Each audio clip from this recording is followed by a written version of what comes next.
आज इस क्लास में हम पढ़ेंगे विद्युत द्विध्रुव के कारण विद्युत क्षेत्र की तीव्रता। पिछली क्लासेस में हम पढ़ चुके हैं कि विद्युत द्विध्रुव क्या होता है और विद्युत द्विध्रुव आघूर्ण उससे संबंधित भौतिक राशि है, उसके बारे में पढ़ चुके हैं।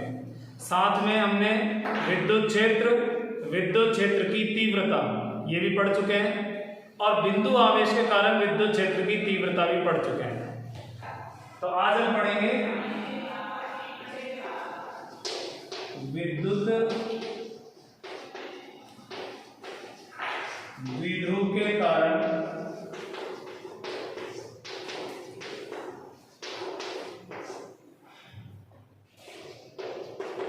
विद्युत क्षेत्र की तीव्रता। मैंने पहले बताया था कि विद्युत द्विध्रुव का मतलब है एक सिरा पॉजिटिव है और दूसरा सिरा नेगेटिव है और दोनों काफी क्लोज है, दोनों काफी पास पास रखे हैं। तो इस युग्म को, इस सेट को कहते हैं विद्युत द्विध्रुव। यहां पर दो बिंदु आवेश होते हैं, एक नेगेटिव और एक पॉजिटिव। ये वाली जो लाइन है, ये दोनों आवेशों को मिलाने वाली लाइन, इसको कहते हैं हम अक्ष, विद्युत द्विध्रुव की अक्ष। इसी को चाहे आगे बढ़ा दो तो ये जो लाइन जिस पर दोनों आवेश आ गए, इसको कहते हैं विद्युत द्विध्रुव की अक्ष।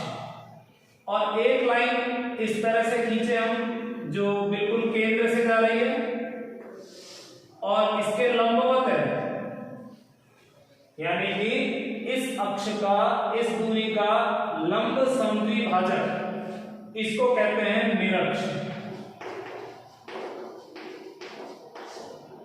तो आज हम पढ़ेंगे कि विद्युत द्विध्रुव की अक्ष पर कोई बिंदु ले ले, जैसे यहाँ तीव्रता का क्या सूत्र होगा और निरक्ष पर तीव्रता का सूत्र।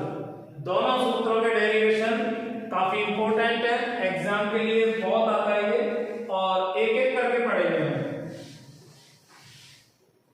तो सबसे पहले हम लेते हैं द्विध्रुव की अक्ष पर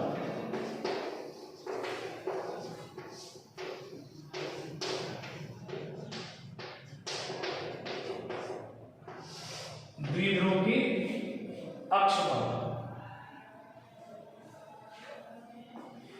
इसके लिए इसका चित्र देखिए।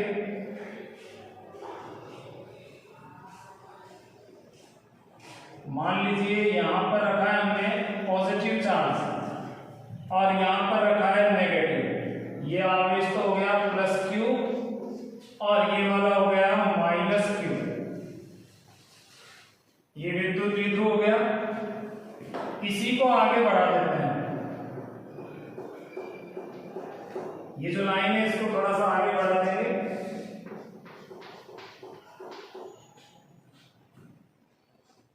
ये हो गई अक्ष, विद्युत द्विध्रुव की अक्ष। हमें अक्ष पर कोई पॉइंट लेना है, जैसे ये बिंदु ले लिया हमने, ये पॉइंट ले लिया। हमें यहां विद्युत क्षेत्र की तीव्रता का फॉर्मूला चाहिए। तो हमारा टॉपिक यही है, विद्युत द्विध्रुव के कारण विद्युत क्षेत्र की तीव्रता। तो ये विद्युत द्विध्रुव है, इसके कारण तीव्रता। ये तो गया ये, लेकिन कहां पे निकालेंगे तीव्रता, वो हमने यहां लिखा है द्विध्रुव की अक्ष पर। इस पॉइंट को नाम दे देते हैं ए, इस पॉइंट को बी, इस वाले पॉइंट को हमने माना है पी। द्विध्रुव की टोटल लंबाई 2a। द्विध्रुव की जो लंबाई है उसको 2a या 2l शो करते हैं। a लेने में एक समस्या है कि हमें इसकी आधी करनी पड़ेगी, तो फिर वो a/2 आ जाएगा। हम भिन्न नहीं लेना चाह रहे, हम 2a लेंगे तो आधा जो है वो एक राउंड फिगर में आ जाएगा, पूर्णांक। ये केंद्र हो गया, इसको मान लेते हैं O। अब हमें चाहिए यहां पर तीव्रता। तो यहां पर तीव्रता निकालने से पहले हमें P से A तक की दूरी और P से B तक की दूरी चाहिए। अच्छा, ये हमें दिया हुआ है केंद्र से R दूरी पर है ये। तो हमें देखो क्या दिया हुआ है और क्या करना है। माना एक विद्युत द्विध्रुव है जिसके आवेश प्लस क्यू और माइनस क्यू है। द्विध्रुव की लंबाई 2a है और द्विध्रुव की अक्ष पर ये अक्ष हो गई। अक्ष पर केंद्र बिंदु O है, वहां से r दूरी पर, केंद्र बिंदु O से r दूरी पर एक और बिंदु लेते हैं P। हमें यहां पर विद्युत क्षेत्र की तीव्रता ज्ञात करनी है। तो ये सब कुछ दिया हुआ है, आवेश, दूरी और ये r, और हमें यहाँ तीव्रता ज्ञात करनी है।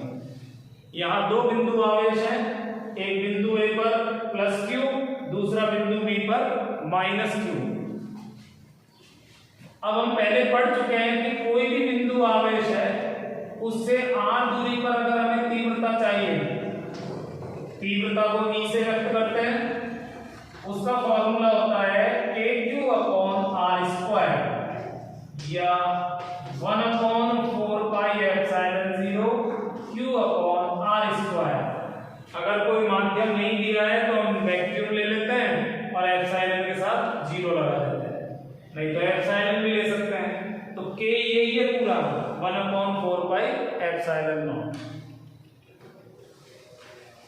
तो k ही चलने देते हैं, बार बार स्ट्रेट में आएगा। तो यहां से यहां तक की दूरी r है। ऐसे ही हम जब यहां से यहां तक, इसके कारण यहां पर तीव्रता लेंगे तो a से p तक की दूरी लेनी पड़ेगी। तो हमें एक डिस्टेंस तो चाहिए a से p तक। दूसरा आवेश ये है, तो यहां से यहां तक की दूरी लेनी पड़ेगी, तो b से p तक की दूरी। तो सबसे पहले हम इस चित्र से दूरियों को निकाल लेते हैं दोनों। तो दूरी क्या होगी, देखो ये टोटल 2 है, तो आधा ये a हो गया और ये आधा a, क्योंकि 2 है और ये सेंटर में है तो आधा आधा a हो जाएगा। अब आपको ये वाली डिस्टेंस कितनी है, तो P से O तक हो गई टोटल r, दिया हुआ है ये हमें। r में से ये घटाना है a, तो ये बच जाएगा। फिर P से O तक टोटल है r, a से O तक है a, इसका आधा, तो r में से a घटा देंगे तो ये बच जाएगा a से p तक। तो ये दूरी हो जाएगी r माइनस a। अब हमें दूरी लिखनी है b से p तक। तो देखो जैसे 2a का आधा किया था ये a, तो a यहां भी है, तो p से o तक है r और o से b तक है a, दोनों जोड़ देंगे तो यहां से यहां तक की कंप्लीट डिस्टेंस हो जाएगी r प्लस a। तो सबसे पहले हमने दूरियां सेट करनी है चित्र के हिसाब से कि दूरियां क्या आ रही हैं। तो जब हम ये फॉर्मूला यूज करेंगे तो यहाँ r की जगह लिखेंगे या तो r प्लस a या r माइनस a, वो जो भी आवेश होगा उसके हिसाब से। तो ये फॉर्मूला हमें यूज करना है।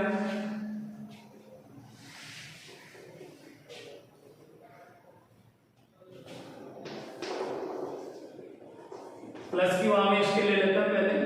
प्लस क्यू आवेश के कारण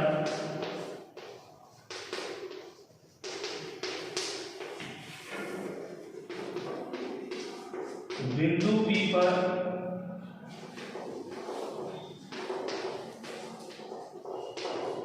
विद्युत क्षेत्र की तीव्रता, चलो इसको E1 मान लेते हैं।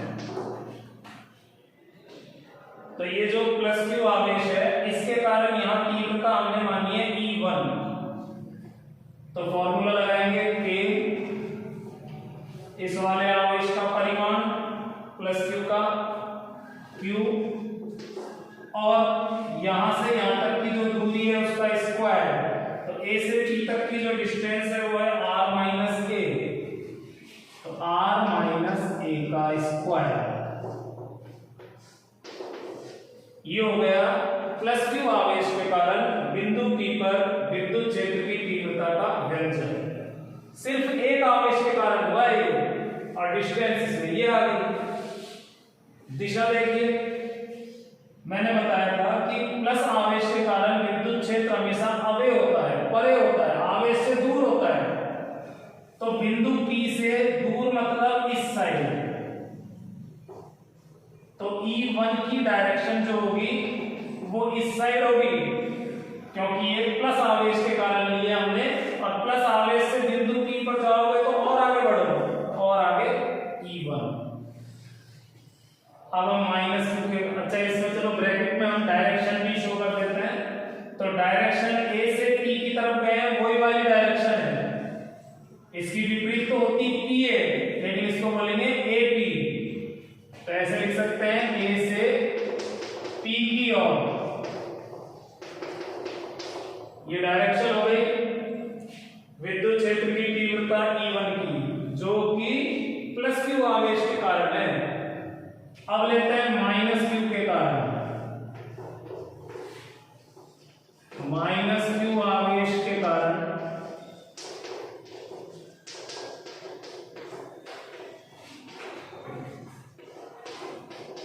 बिंदु P पर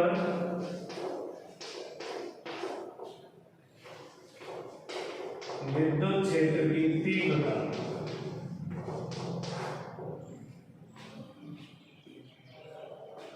ये जो माइनस क्यू आवेश है इसके कारण हमें यहां पर तीव्रता चाहिए, तो इस वाली तीव्रता को हम E2 मान लेते हैं। फॉर्मूला वही लगेगा बिंदु आवेश के कारण जो तीव्रता होती है, अर्थात ये वाला KQ/R²। बिंदु आवेश के कारण तीव्रता ही होती है, तो K आवेश और दूरी का स्क्वायर, तो K ले लिया, आवेश तो Q ही होगा। परिमाण लेना है, केवल मैग्नीट्यूड लेना है, चिन्ह नहीं लेना है, केवल परिमाण लिखा हमने वहां पर। तो ये आवेशों चाहिए, द्विध्रुव है, द्विध्रुव के दोनों आवेशों का परिमाण समान होता है। लेकिन दूरी देखिए, इस बार दूरी लेंगे यहां से B से P तक की, तो ये वाली जो डिस्टेंस है ये है R+a, तो यहाँ R² की जगह आएगा R+a का स्क्वायर। इसकी डायरेक्शन देखिए, पहले हम डायग्राम में शो करते हैं E2। इस बिंदु पर जो E2 होगा वो इस साइड होगा, क्योंकि ये माइनस आवेश है, माइनस के कारण विद्युत क्षेत्र हमेशा खुद की तरफ होता है, तो E2 की डायरेक्शन हो जाएगी ये। एक चीज और, E1 और E2 में मैंने E1 का परिमाण थोड़ा ज्यादा दिखाया है, इसकी लंबाई भी ज्यादा रखी है। क्यों? क्योंकि ये नजदीक है, तो इसका प्रभाव ज्यादा पड़ेगा। ये नजदीक है क्योंकि नीचे दूरी का वर्ग आ रहा है, तो जैसे जैसे दूरी बढ़ती है वैसे वैसे तीव्रता कम होती है। तो इन दोनों में से प्लस आवेश जो है वो बिंदु P के नजदीक है, इसलिए ये वाली तीव्रता ज्यादा है। हाँ, अगर आप मान लो इसको इधर की बजाय इधर लेते तो फिर माइनस वाला नजदीक होता, तो वो वाला बड़ा लेना पड़ता। तो फिलहाल तो हम इस चित्र के हिसाब से चलेंगे। तो इसकी डायरेक्शन हो जाएगी P से B की ओर,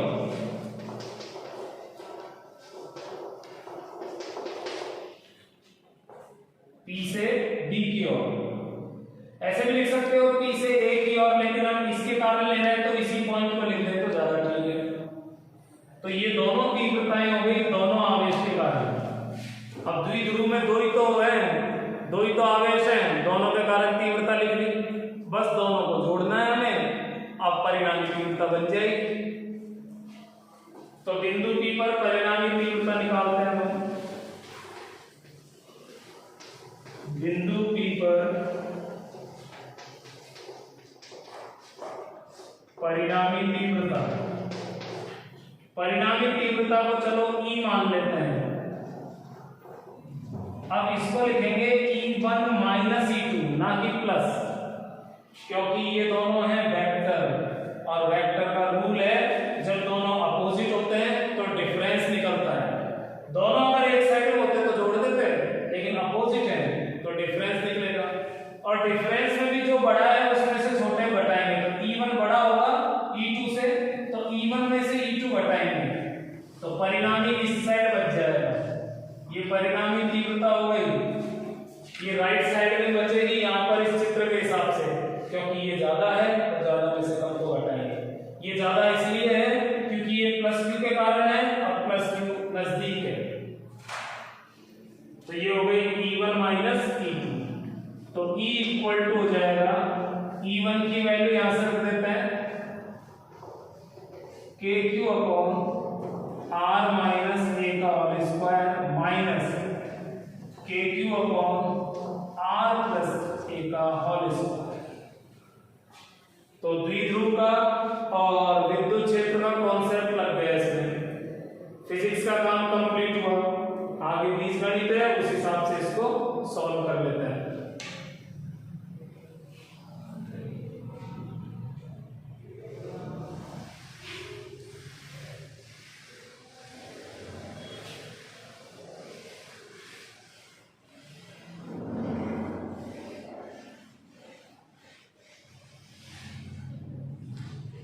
डायग्राम अभी रहने देते हैं, जरूरत पड़ेगी इसकी, इसको भी रहने देते हैं, उसको आगे बढ़ाते हैं।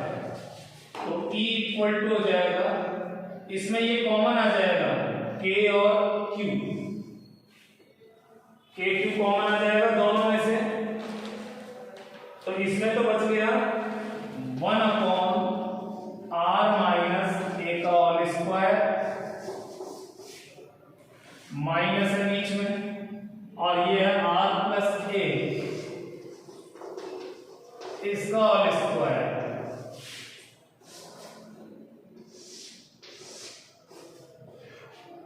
इसको सॉल्व कर लेते हैं। E equal to K Q, ये दोनों फैक्टर अलग अलग है, तो दोनों को लिखना पड़ेगा लघुत्तम के लिए, एलसीएम के लिए स्क्वायर सहित ही लेना पड़ेगा। इसको इससे मल्टीप्लाई करेंगे, आर प्लस ए का स्क्वायर माइनस इसको इससे कर देते हैं आर माइनस ए का स्क्वायर।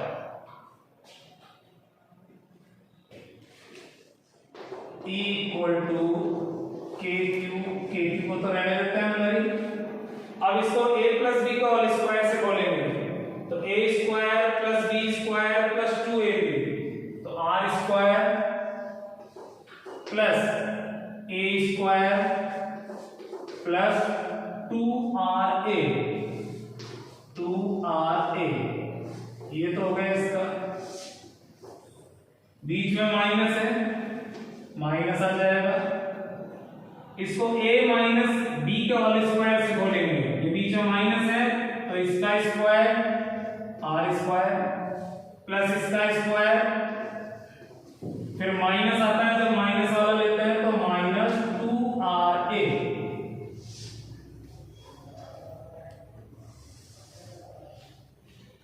तो ये दोनों फैक्टर है, इनके होल स्क्वायर को हमने खोल दिया, एक्सपेंड कर दिया। अब ये देखो दोनों मल्टीप्लाई में है और दोनों पर सेम ही घात है, दोनों पर स्क्वायर है, तो एक साथ ही मान लेते हैं स्क्वायर को, अलग अलग लेने की बजाय। तो r माइनस ए और r प्लस ए एक साथ ही लगा देते हैं पावर, स्क्वायर एक साथ लगा दो, क्योंकि मल्टीप्लाई में ये पावर तो इस पर भी मानेंगे और इस पर भी मानेंगे, तो एक साथ ही लगा देते हैं। E equal to K Q,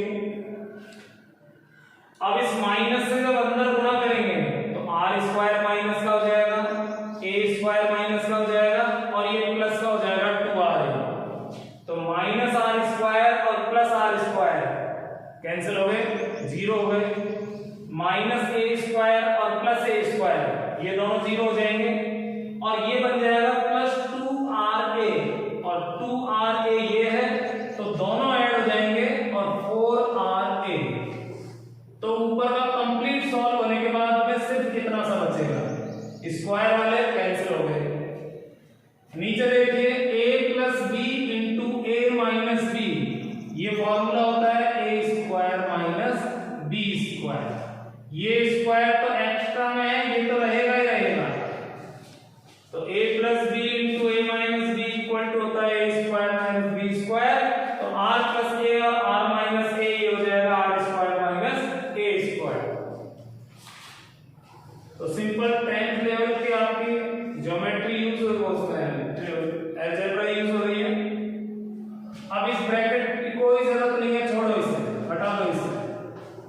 तो k q, ये जो 4 है इसको लिखेंगे 2 into 2, फैक्टर कर लेते हैं, r ये, बाकी सबको अलग अलग लिख दो, ब्रैकेट हटा दो, सब गुणा में है तो गुणा में लिख दिया इसको, किसी को भी पहले भाग में लिख सकते हैं, यहाँ कोई फर्क नहीं पड़ता। और नीचे है R square minus A square का होल स्क्वायर,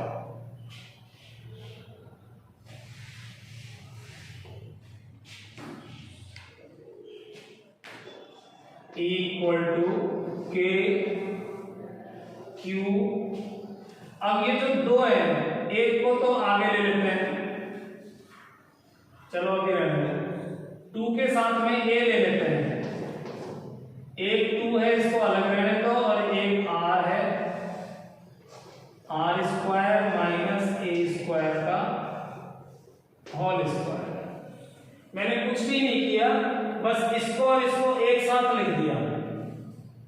वो इसलिए लिखा है कि Q इंटू 2a, ये तो होती है द्विध्रुव की लंबाई, और Q होता है आवेश, और इस कंप्लीट को कहते हैं द्विध्रुव आघूर्ण। मैं पहले बता चुका हूं कि द्विध्रुव के किसी एक आवेश के परिमाण और द्विध्रुव की लंबाई, इनका गुणा होता है द्विध्रुव आघूर्ण, P से डिनोट करते हैं जिसे। तो इस फॉर्मूले का यूज करने के लिए ही मैंने ऐसे लिख के दिखाया है कि इसको हम P मान लेंगे। तो E इक्वल टू हो जाएगा K, ये तो बन गया P, एक 2 बच गया, सब मल्टीप्लाई में है, R square minus A square का होल स्क्वायर। ये तो हो गया बिल्कुल एग्जैक्ट फॉर्मूला, लेकिन हमें क्या है, इसको थोड़ा और बढ़ाना है, कुछ कंडीशन लगाना।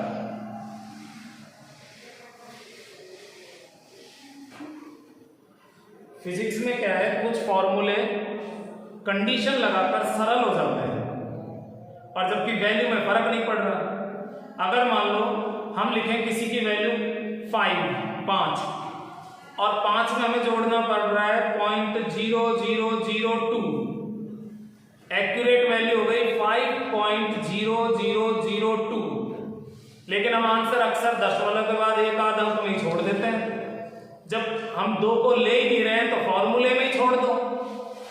तो ऐसे कंडीशन लगा सकते हैं, अगर r की तुलना में a बहुत छोटा है, मान लो r की वैल्यू है 10 सेंटीमीटर और इसकी वैल्यू है 0.01 सेंटीमीटर, तो जब आप इसका स्क्वायर करोगे, r की वैल्यू मान लो 10 है, तो इसका स्क्वायर तो हो जाएगा 100, और a की वैल्यू मान लो 0.01 है, तो इसका स्क्वायर हो जाएगा ये।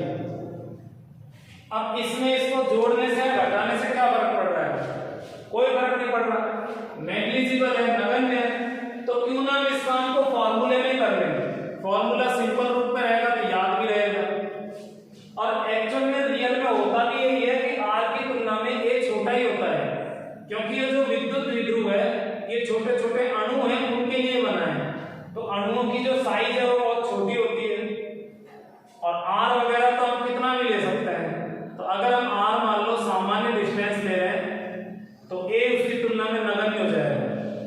तो एक कंडीशन लगाएंगे, यदि r is very very greater than a, तो r square minus A square लगभग बराबर r स्क्वायर, यानी कि ये जो है इसको केवल r स्क्वायर मान लिया, इसको छोड़ दिया। ऐसा तभी होगा जब r जो है very very greater than a की तुलना में बहुत बड़ा है, थोड़ा बड़ा नहीं बहुत बड़ा, तब हमारा ये सूत्र क्या हो जाएगा, तब हम E को लिखेंगे K P, एक ये 2 और R, ये तो ऊपर तो पूरा ही रहेगा और नीचे रह जाएगा सिर्फ R स्क्वायर, और स्क्वायर तो है इस कंप्लीट की जगह केवल R स्क्वायर रख लिया, सीधा सा है, यहां से a स्क्वायर को छोड़ दिया। तो ऐसे छोड़ सकते हैं a स्क्वायर नगण्य है। अगर a स्क्वायर गुणा में होता तो नहीं छोड़ते, गुणा में नहीं छोड़ना है, गुणा में तो कम कर देगा, जैसे मान लो 10 को और 0.01 को गुणा करना है तो ये दशमलव यहाँ चेंज हो जाएगा, 0.1 हो गया। तो गुणा में तो छोटी संख्या का खूब प्रभाव पड़ता है, छोटा कर देगा वो, लेकिन जोड़ और बाकी में छोटी संख्या को छोड़ सकते हैं। तो इसको थोड़ा और आगे सॉल्व करें। E equal to KP2R upon R की पावर 4, घात से घात का गुणा कर दिया। अब ये जो R है इससे एक R काट देते हैं तो R क्यूब हो जाएगा, तो ये हो गया 2KP अपॉन R क्यूब। ये संख्या बच गई, इसको आगे जाके लिख दिया मैंने, K हो गया, P ये बच गया, R को काट दिया तो R ऊपर तो बचेगा नहीं और नीचे 3 रह गई घात। तो ये फॉर्मूला हो गया विद्युत क्षेत्र की तीव्रता का व्यंजक अक्ष पर। इसको हम एक बार वैसे लिख के दिखा देते हैं, K को भी E equal to 1/4 pi epsilon naught. K को कम से कम एक बार तो लिख के दिखाई दें। ये 2 और P है, फिर इसको एक साथ ले लेते हैं, 2P गुणा में ही तो है और नीचे R क्यूब।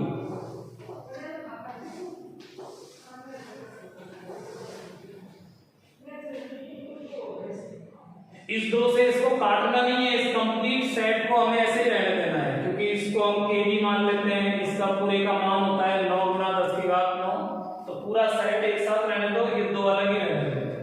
तो ये व्यंजक हो गया electric field intensity due to electric dipole on the axis पर द्विध्रुव के कारण विद्युत क्षेत्र की तीव्रता।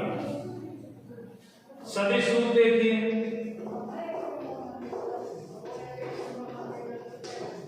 सदिश रूप में वेक्टर फॉर्म में कैसे लिखेंगे इस फॉर्मूले को?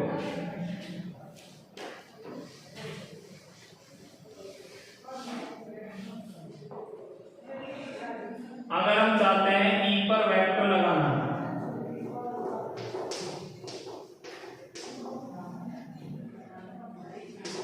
तो इधर क्या करेंगे वेक्टर के लिए? अगर आपने ऐसे लगा दिया तो गलत है। इधर जब P ऑलरेडी एक सदिश राशि है तो इसी पर वेक्टर लगाएंगे ना, तो P पर ही वेक्टर लगाएंगे, लेकिन एक बार चेक तो करें क्या दिशा P की और E की समान है क्या? तो मैंने आपको बताया था पहले, ये एक द्विध्रुव है, ये इसका पॉजिटिव आवेश है और ये नेगेटिव। तो द्विध्रुव आघूर्ण जो होता है उसकी डायरेक्शन होती है नेगेटिव से पॉजिटिव की तरफ, यानी कि राइट साइड में होगी इसमें। तो ये जो चित्र है इसमें नेगेटिव यहाँ है, पॉजिटिव यहाँ है, तो इसका द्विध्रुव आघूर्ण भी राइट साइड में होगा, इसका द्विध्रुव आघूर्ण ये हो गया,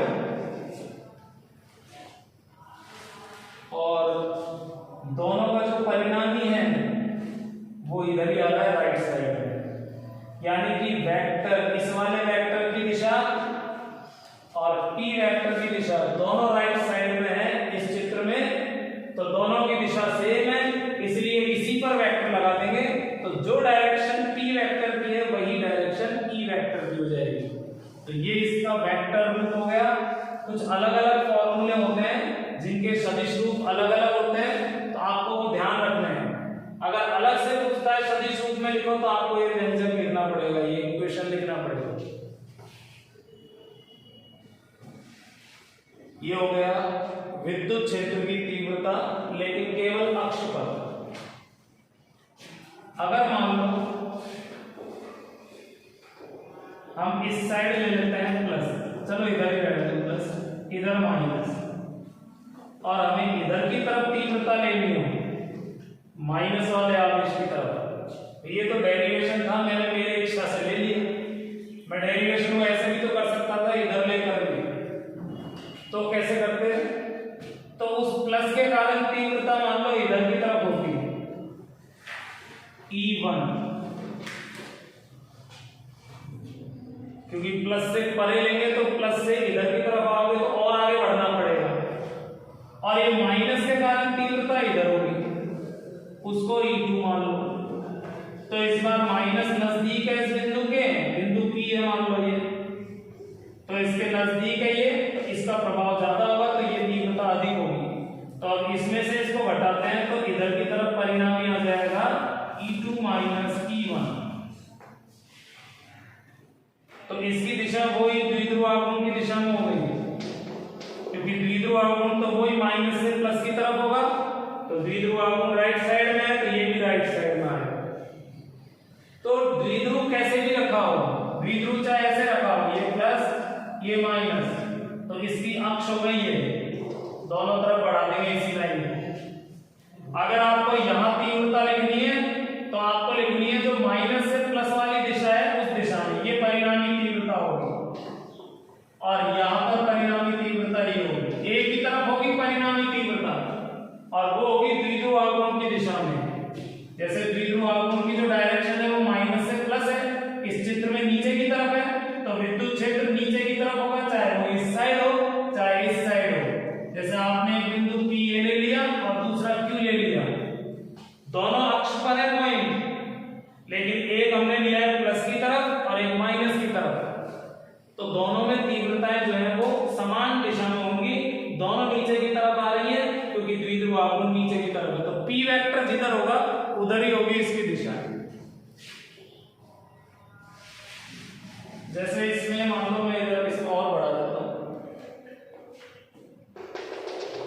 और यहां पर ले लेता हूं पॉइंट, एक और बिंदु Q। तो जैसे यहां परिणामी तीव्रता राइट साइड में है, ऐसे यहां भी परिणामी तीव्रता राइट साइड में आएगी। तो ये कंप्लीट हो गया विद्युत द्विध्रुव की अक्ष पर मतलब दोनों आवेशों को मिलाने वाली लाइन पर विद्युत क्षेत्र की तीव्रता का व्यंजन। इसके बाद में सेकंड है निरक्ष पर तीव्रता। तो निरक्ष पर तीव्रता में भी इतना ही टाइम लगेगा, तो उसको हम इस डेरिवेशन में कवर नहीं कर सकते, उसको हम नेक्स्ट वीडियो में कंप्लीट करेंगे। आज के लिए इतना ही, बाय।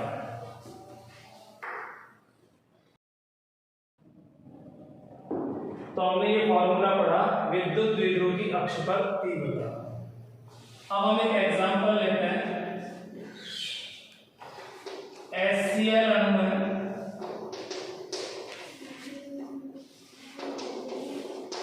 इसके आवेशों के मध्य की दूरी मान लो 10 एंगस्ट्रॉम है, कुछ भी होगी मैं तो सवाल ले रहा हूं। HCl अणु है, उसके आवेशों के मध्य की दूरी है 10 एंगस्ट्रॉम। इसके केंद्र से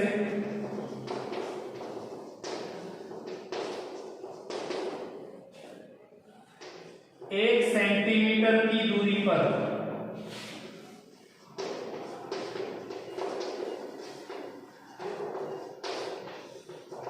विद्युत क्षेत्र की तीव्रता ज्ञात कीजिए। तो हमें विद्युत क्षेत्र की तीव्रता निकालनी है, उसके केंद्र से, अच्छा अक्ष पर भी लिख देता हूं, केंद्र से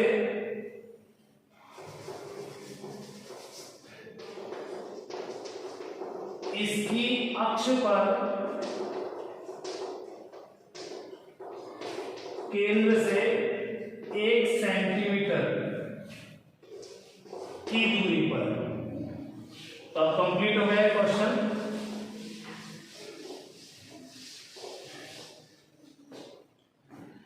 HCl अणु है, ये H प्लस ये Cl माइनस, तो ये प्लस क्यू आवेश ये माइनस क्यू आवेश, तो Q का जो परिमाण है वो किसी भी एक आयन का मान ले लेंगे, वो होता है 1.6 × 10⁻⁻90 कूलम। तो ये हो गया एक आवेश का मान। दूसरा 2a, दोनों द्विध्रुव के मध्य की दूरी वो है ये, आवेशों के मध्य की दूरी 10 एंगस्ट्रॉम। एंगस्ट्रॉम को मीटर में बदलने के लिए 10⁻⁻10 लगाते हैं। ये जो एंगस्ट्रॉम है इसका मतलब होता है 10⁻⁻ कुल मिला के ये रह जाएगा 10 की घात -9 मीटर। 10 की घात +1 और 10 की घात -10 तो -9 रहेगा। तो ये 2a की वैल्यू आ गई। तीसरा r का मतलब है केंद्र से दूरी। तो अक्ष पर केंद्र से 1 सेंटीमीटर की दूरी है, तो 1 सेंटीमीटर ये दूरी हो जाएगी। इसको लिखेंगे 1 × 10⁻² मीटर। सेंटीमीटर को मीटर में बदलने के लिए 10 की घात -2 लगा देंगे। तो इस तरह से सारे एसआई पद्धति में आ जाने चाहिए। आर का मान एसआई पद्धति में आ गया, 2a का मान एसआई पद्धति में आ गया और आवेश एसआई पद्धति। अब हमें सबसे पहले निकालना है द्विध्रुव आघूर्ण P निकालना है। P बराबर होता है Q × 2a, क्योंकि सूत्र में जरूरत पड़ेगी तो पहले आघूर्ण निकाल लेते हैं। Q का मान है 1.6 गुणा 10 की घात -19 और 2a जो है वो कंप्लीट लेंथ होती है, वो है 10 की घात -9। तो द्विध्रुव आघूर्ण आ जाएगा 1.6 10 की घात, दोनों माइनस है, 28 कूलाम × मीटर। इसका मतलब कूलाम ये मीटर। तो इस तरह से विद्युत द्विध्रुव आघूर्ण का मान आ गया। अतः विद्युत क्षेत्र की तीव्रता, ये अक्ष पर है तो अक्ष लगा दिया यहाँ पर। ये फॉर्मूला हो जाएगा 2kP/r³।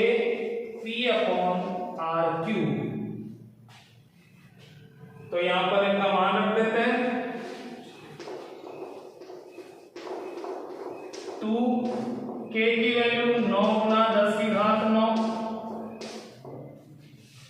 k का मान कंप्लीट का।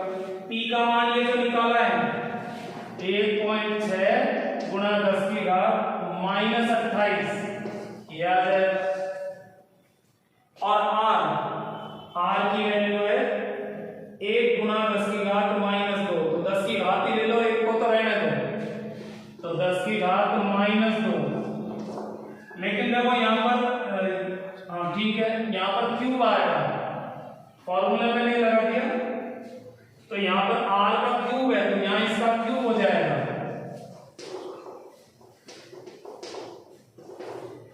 बस इनको मल्टीप्लाई कर लेना। 10 की घातें देखो, 10 की घात 9 और -28, तो 10 की घात तो हो गई -19। ये +9 है तो कम कर ली। और ये संख्याएं हैं 2, 9 और 1.6, ये गुणा होनी है। नीचे ये घात इससे गुणा हो जाएगी -6, तो -6 इससे काट देना, तो ये -13 रह जाएगा, ये संख्या गुणा हो जाएगी।